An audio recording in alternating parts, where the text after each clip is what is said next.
La technique de céramique pressée qui a été choisie permet la réalisation efficace de couronnes, inlay et onlay de précision. Les composantes de la céramique pressée sont préparées de la façon conventionnelle en utilisant le système standard de modèle et de die.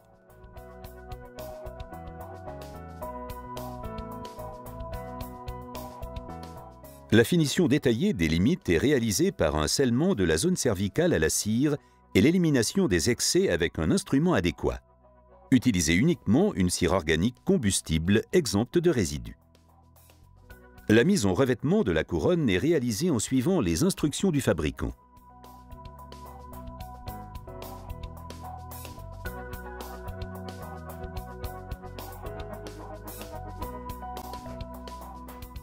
Afin de repérer l'orientation exacte de l'objet à couler, une goutte de cire est déposée sur la surface interne à la base de l'anneau de coulée. Après mise en revêtement, le moufle est préchauffé dans le four, suivi de la procédure de pressage. L'objet pressé est ensuite refroidi avec l'encoche qui indique sa position. L'objet est séparé avec un disque à séparer et détaché de l'anneau de coulée en prenant soin de ne pas l'endommager. Le revêtement en excès est enlevé par pressablage avec des billes de verre avec une pression de 4 bars jusqu'à ce que l'objet soit visible. Il est ensuite sablé à une pression de 1,5 bar jusqu'à être parfaitement propre. Lors de la séparation de la couronne d'avec la tige de pressage, il est important d'éviter toute surchauffe. La couronne est adaptée soigneusement sur le modèle en s'aidant de papier à articuler.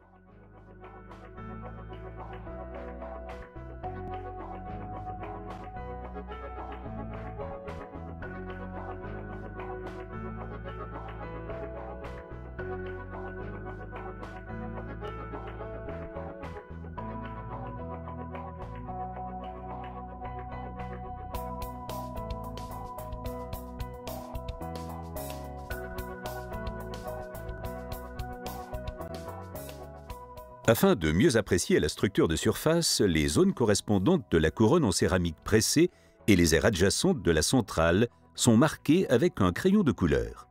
La structure de surface de la couronne en céramique pressée peut maintenant être caractérisée pour reproduire l'adon naturel. Le meulage doit laisser une épaisseur résiduelle d'au moins 0,8 mm. La couronne en céramique pressée doit être parfaitement nettoyée avant cuisson. Cette dent d'adolescent est maintenant caractérisée avec une technique de maquillage. Selon le résultat final recherché, on peut procéder à une deuxième cuisson de teinte. Pour le glaçage, il est nécessaire de faire 2 cuissons. Les points de contact sont encore vérifiés. La couronne terminée est maintenant préparée pour le scellement.